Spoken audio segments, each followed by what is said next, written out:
अस्सलामुअलैकुम नाज़रीन, कैसे हैं आप सभी लोग। उम्मीद करता हूँ आप सभी लोग खैरियत से होंगे, ठीक ठाक होंगे। अल्हम्दुलिल्लाह अल्लाह ताला के फजल व करम से और आप सबकी दुआओं से मैं भी ठीक हूँ। आप लोगों की खिदमत में दोबारा से हाजिर होता हूँ एक न्यू हदीस के साथ।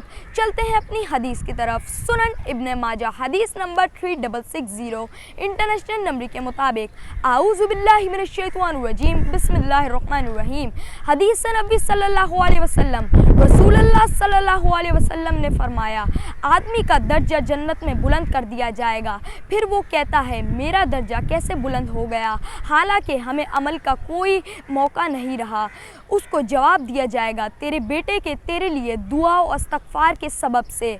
तो गाइस, इस वीडियो को ज़्यादा से ज़्यादा लाइक करें, शेयर करें और मेरे चैनल पे जो न्यू हैं चैनल को सब्सक्राइब करके बेल आइकन को प्रेस कर दें ताकि मेरी जो आने वाली वीडियो का नोटिफिकेशन है वो आपको मिल सके। मिलता हूँ अगली वीडियो में, जब तक के लिए मुझे इजाज़त दीजिए। अपना बहुत सारा ख्याल रखिएगा और मुझे भी दुआ में याद रखिएगा। अस्सलामु अलैकुम वरहमतुल्लाहि वबरकातुहू।